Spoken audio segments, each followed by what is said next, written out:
আসসালামু আলাইকুম দর্শক, আমন্ত্রণ জানাচ্ছি চ্যানেল আই সংবাদে। পুরো সংবাদ জুড়ে আপনাদের সাথে আছি আমি মৃত্তিকা মোস্তফা। বিস্তারিত সংবাদের শুরুতেই জানিয়ে দিচ্ছি সুপার ফ্রেশ ফর্টিফাইড সয়াবিন তেল সংবাদ শিরোনামগুলো। 12 থেকে 14 সেপ্টেম্বর পর্যন্ত রাজধানী সহ দেশের উপকূলীয় অঞ্চলে অতি ভারী বৃষ্টির পূর্বাভাস, 150 মিলিমিটার পর্যন্ত বৃষ্টিপাতের আশঙ্কা। গণ অভ্যুত্থানে হতাহতের তথ্য চেয়ে হাসপাতাল, কবরস্থান ও ডিসিদের কাছে ট্রাইব্যুনালের চিঠি, ভিডিও ছবি চেয়ে গণমাধ্যমের কাছে। অন্তর্বর্তী সরকারে কি কি সংস্কার চায় তা তুলে ধরতে বিএনপির আহ্বান, বাংলাদেশ ভারত সম্পর্ক পারস্পরিক শ্রদ্ধাবোধের হওয়া উচিত মন্তব্য। এবং সবুজে সাজে বাংলাদেশ স্লোগানে চাঁদপুরে প্রকৃতি ও জীবন ক্লাবের বৃক্ষরোপণ ও চারা বিতরণ, পরিবেশ রক্ষায় মহতী উদ্যোগের প্রশংসা।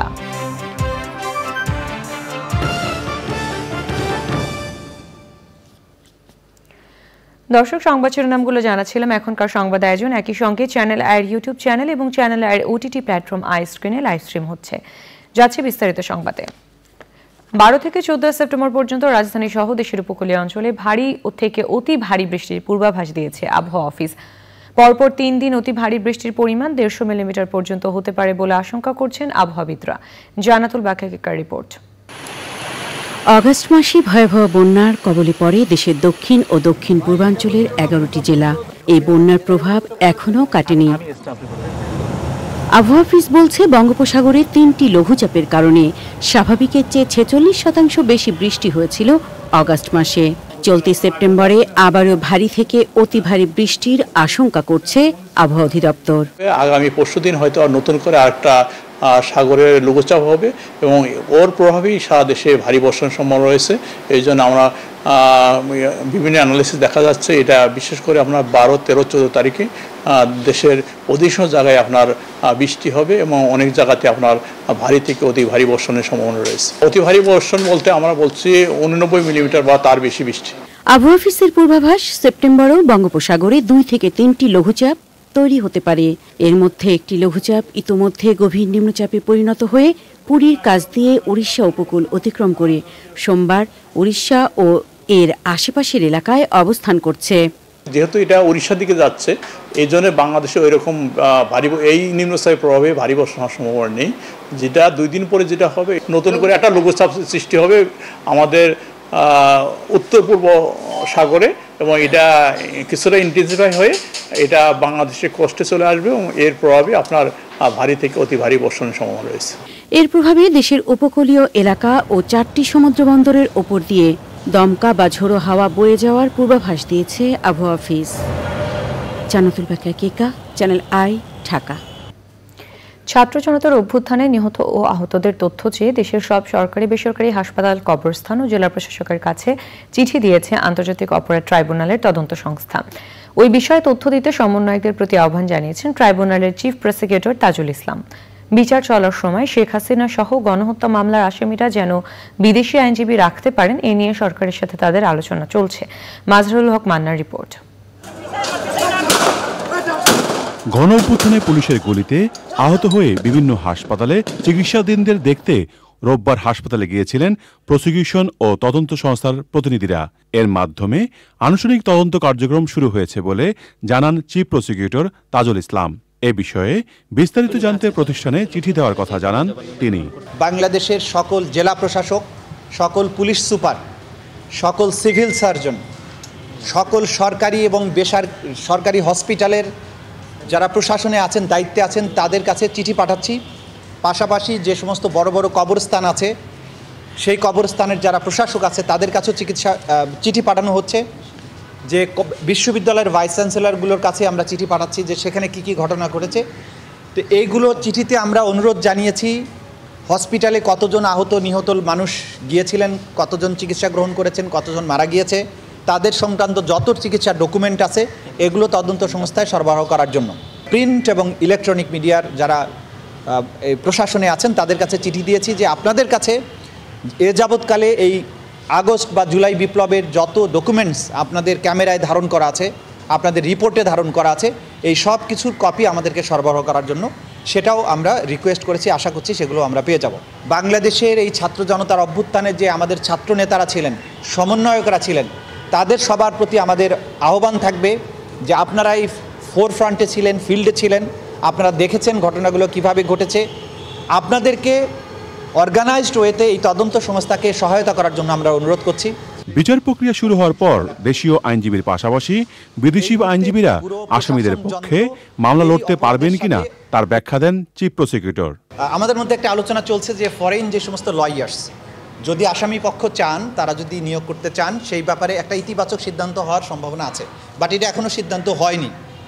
আমরা মনে করি যে তারা যদি তাদের বেস্ট ডিফেন্স দেওয়ার জন্য আইনজীবী চান, সেটা দেশি হোক বিদেশি হোক, আমাদের পক্ষ থেকে আপত্তি থাকার কোনো কারণ নেই। চিফ প্রসিকিউটর বলেন, বিচার প্রক্রিয়া নিয়ে কোনো প্রশ্ন যেন না থাকে, সেজন্য যা যা করা দরকার তাই করবেন তারা। ক্ষতিগ্রস্তরা এই গণহত্যার বিচার দেখার অপেক্ষায় আছেন, সে কথাও স্মরণ করিয়ে দেন তিনি। মাঝড়ক মান্না, চ্যানেল আই, ঢাকা। বগুড়ায় দুর্বৃত্তদের ধারালো অস্ত্রের আঘাতে সদর উপজেলা স্বেচ্ছাসেবক দলের আহ্বায়ক মিজানুর রহমান মিজান নিহত হয়েছেন। এইদিকে মিজান হত্যায় জড়িত অভিযোগে লাদা নামে এক যুবককে পিটিয়ে হত্যা করা হয়েছে। সোমবার রাত ৯টা থেকে ১১টার মধ্যে এই দুটি হত্যাকাণ্ড ঘটে। বিষয়টি নিশ্চিত করে বগুড়া সদর থানার অফিসার ইনচার্জ সাইহান অলিউল্লাহ বলেন, দুজনের মরদেহ হাসপাতালের মর্গে রাখা হয়েছে। ঘটনাস্থলে পুলিশের একাধিক টিম কাজ করছে। হত্যায় জড়িতদের ধরার চেষ্টা করছে পুলিশ। স্থানীয়রা জানান, পূর্ব শত্রুতার জেরে মিজানকে হত্যা করা হয়েছে এবং পরে তার সমর্থকরা লাদাকে হত্যা করে। অন্তর্বর্তী সরকার কি কি সংস্কার করতে চায় তা জাতির সামনে তুলে ধরে দ্রুত নির্বাচন দেওয়ার আহ্বান জানিয়েছে বিএনপি। দলের মহাসচিব মির্জা ফখরুল ইসলাম আলমগীর বলেছেন, বাংলাদেশ ভারত সম্পর্ক পারস্পরিক শ্রদ্ধাবোধের ভিত্তিতে হওয়া উচিত, তবে ভারত এই অঞ্চলে প্রভুত্ব বজায় রাখতে চায় বলে মন্তব্য করেছেন তিনি। মইনুল হাসানের রিপোর্ট। জাতীয়তাবাদী মহিলা দলের ৪৬তম প্রতিষ্ঠা বার্ষিকীতে বিএনপির প্রতিষ্ঠাতা ও সাবেক রাষ্ট্রপতি জিয়াউর রহমানের সমাধিতে শ্রদ্ধা নিবেদনের পর খালেদা জিয়া ও তারেক রহমানের নেতৃত্বে দেশ এগিয়ে নিয়ে যাওয়ার অঙ্গীকার করেন মহিলা দলের নেতাকর্মীরা। এই যে একটা যুদ্ধের বিনিময়ে নতুন একটা স্বাধীনতা আমরা পেলাম, আমাদের প্রতিষ্ঠা বার্ষিকীর অঙ্গীকার হবে আমাদের দেশনেত্রী বেগম খালেদা জিয়ার সুস্থতা, শহীদ রাষ্ট্রপতি জিয়াউর রহমানের প্রকৃত স্বীকৃতি, দেশটা তারেক রহমান যেন দেশে ফিরে আসতে পারে এবং আমরা যে রাজনীতিটা করেছি এতদিন একদম মেরুদণ্ড সোজা করে দাঁড়িয়ে, সেই রাজনীতির জন্য আমরা আরো সুন্দরভাবে সুস্থভাবে আমরা করতে পারি। অন্তর্বর্তী সরকার কি কি সংস্কার করবে তা জনগণের সামনে তুলে ধরার আহ্বান জানান বিএনপির মহাসচিব। প্রত্যেকবারই বলে এসেছি আমরা যে একটা সংস্কারগুলো ঘোষণা করে যেটা তারা করতে চান সেগুলো জনগণের সামনে তুলে ধরা এবং সেটার সময় নির্ধারণ করা, যাতে করে সুনির্দিষ্ট একটা যৌক্তিক সময়ের মধ্যে নির্বাচন হতে পারে এবং জনগণের ক্ষমতা জনগণের হাতে তুলে দেওয়া যেতে পারে, সেই ব্যবস্থা করার জন্য আমরা তাদেরকে অনুরোধ করেছি। বাংলাদেশ ভারত সম্পর্ক নিয়েও কথা বলেন মির্জা ফখরুল। শুধু বাংলাদেশ নয়, পার্শ্ববর্তী দেশগুলোর সঙ্গেও ভারতের সম্পর্ক খুব ভালো যাচ্ছে না। এটা অন্যতম প্রধান কারণ আমার কাছে যেটা মনে হয় যে ভারত সবসময় একটা প্রভুত্ব একটা রাজনীতি তারা এই দেশগুলোর সঙ্গে পার্শ্ববর্তী দেশগুলোর সঙ্গে করেছে, যেটা ভারতের জন্য শুভ বয়ে আনবে না, পার্শ্ববর্তী দেশগুলোর জন্য শুভ বয়ে আনবে না। সুতরাং পারস্পরিক সম্মানের ভিত্তিতে, মর্যাদার ভিত্তিতে, পারস্পরিক স্বার্থের ভিত্তিতে সেই সম্পর্ক গড়ে তোলা উচিত বলে আমরা মনে করি। অন্তর্বর্তী সরকার দ্রুত নির্বাচন দিয়ে গণতান্ত্রিক সরকারের কাছে ক্ষমতা হস্তান্তর করবে বলে আশা প্রকাশ করেন বিএনপির মহাসচিব। মনির হাসান, চ্যানেল আই, ঢাকা। বিএনপির সর্বোচ্চ নীতি নির্ধারণী ফোরাম জাতীয় স্থায়ী কমিটির বৈঠক হয়েছে। সোমবার রাতে রাজধানীর গুলশান কার্যালয়ে এই বৈঠকে অনলাইনে সভাপতিত্ব করেন দলের ভারপ্রাপ্ত চেয়ারম্যান তারেক রহমান। বৈঠকে ছিলেন মির্জা ফখরুল ইসলাম আলমগীর, ডক্টর খন্দকার মোশাররফ হোসেন, ব্যারিস্টার জমির উদ্দিন সরকার, মির্জা আব্বাস, গয়েশ্বর চন্দ্র রায়, আমির খসরু মাহমুদ চৌধুরী, ডক্টর আব্দুল মঈন খান, নজরুল ইসলাম খান, সালাউদ্দিন আহমেদ, বেগম সেলিনা রহমান, হাফিজ উদ্দিন আহমেদ ও অধ্যাপক ডাক্তার AZM জাহিদ হোসেন। বৈঠকে সাংগঠনিক ও রাজনৈতিক বিভিন্ন ইস্যু নিয়ে দীর্ঘ আলোচনা হয়েছে বলে জানা গেছে।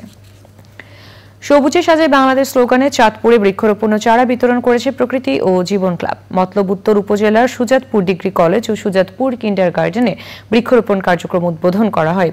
বন্যা পরবর্তী দুর্যোগ ও জলবায়ু অভিঘাত মোকাবেলায় দীর্ঘমেয়াদী পরিকল্পনায় বৃক্ষরোপণে গুরুত্ব দিচ্ছেন সংশ্লিষ্টরা। পরিবেশের ভারসাম্য রক্ষায় মহতী এই উদ্যোগের প্রশংসা করেন সুধীজনেরা। মোর্শেদ আলমের তথ্য ও ভিডিও চিত্র নিয়ে আফরোজা হাসির রিপোর্ট। পদ্মা, মেঘনা ও ডাকাতিয়া নদীর মিলনস্থলে চাঁদপুর জেলার অবস্থান। প্রতি বর্ষায় বন্যাসহ প্রাকৃতিক দুর্যোগে বেশি ক্ষতিগ্রস্ত হয় এই অঞ্চল। সেই সাথে নদী ভাঙনে কমে যাচ্ছে জেলার আয়তন। সবুজে সাজাই বাংলাদেশ এই প্রতিপাদ্যে চাঁদপুরে সুজাতপুর ডিগ্রি কলেজ ও সুজাতপুর কিন্ডারগার্টেনে বৃক্ষরোপণ কর্মসূচি পালন করা হয়েছে। এই ধরনের বৃক্ষরোপণ সারা বাংলাদেশে কিন্তু আমাদের ছড়িয়ে দিতে হবে। আমরা জলবায়ুর যে পরিবর্তন দেখছি সেটাও কিন্তু প্রশমিত করা সম্ভব এই গাছ দ্বারা। আমরা এই গাছ যে লাগাচ্ছি, এই গাছের কিন্তু পরিচর্যার একটা ব্যাপার আছে। এই গাছকে কিন্তু শুধু লাগালেই হবে না, গাছটা একটা পর্যায় পর্যন্ত যতক্ষণ না বড় হবে ততক্ষণ আমাদের কিন্তু খেয়াল রাখতে হবে গাছটা যেন নষ্ট না হয়, অন্য কোনো প্রাণী যাতে একে খেয়ে না ফেলে এবং নষ্ট না করে, সেটাও কিন্তু আমাদের খেয়াল রাখতে হবে। সুতরাং গাছ শুধু রোপণ করলে হবে না, গাছের পরিচর্যাও করতে হবে। আসুন আমরা সারা বাংলাদেশে এই বৃক্ষরোপণ কর্মসূচি এগিয়ে নিয়ে যাই এবং এই বাংলাদেশটাকে সবুজে সাজিয়ে ফেলি। পরিবেশ বিষয়ে সচেতনতা তৈরিতে শিক্ষার্থীদের বনজ, ফলজ ও ওষুধি গাছের চারা দেওয়া হয়। এই গাছ আমরা নিয়েছি, সবাই নিজেদের বাসায় নিয়ে লাগাবো।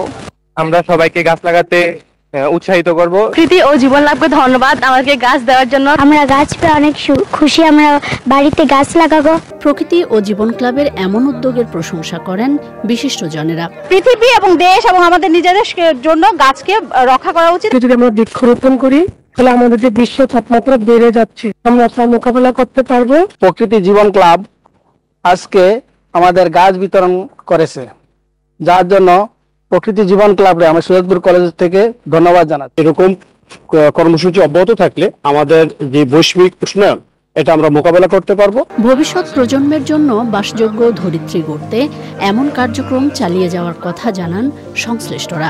আমরা অসংখ্য বৃক্ষ এখানে বিতরণ করেছি। আমাদের কর্মসূচির অংশ হিসেবে চাঁদপুরে বিভিন্ন শিক্ষা প্রতিষ্ঠানে আমরা আরো 20,000 বৃক্ষরোপণ করার কর্মসূচি হাতে নিয়েছি। পরিবেশ ও প্রকৃতির উন্নয়নে বৃক্ষরোপণ কর্মসূচিকে বেগবান করতে সবাইকে এগিয়ে আসার আহ্বান পরিবেশবাদীদের। আফরোজা হাসি, প্রকৃতি ও জীবন ডেস্ক, চ্যানেল আই। দর্শক, এবারে চলে যাচ্ছি বিরতিতে।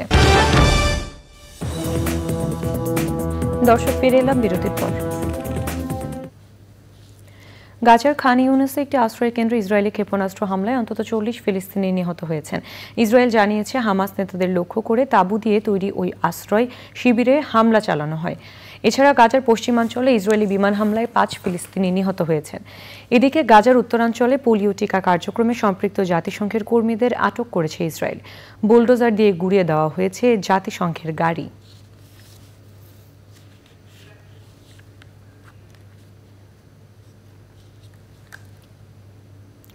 এবারে নিটোল ডাটা কৃষি সংবাদ।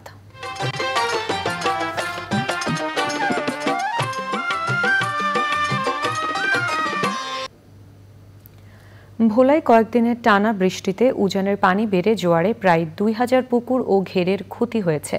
জেলা মৎস্য বিভাগ বলছে অবকাঠামো ক্ষতি হয়েছে 5 কোটি ও বিভিন্ন জাতের মাছ ভেসে গেছে 5 কোটি টাকার।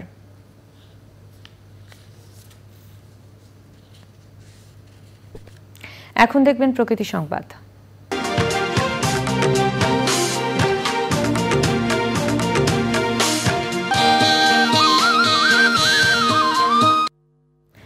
নেত্রকোনায় নিলামের নামে বালু লুটের অভিযোগ উঠেছে।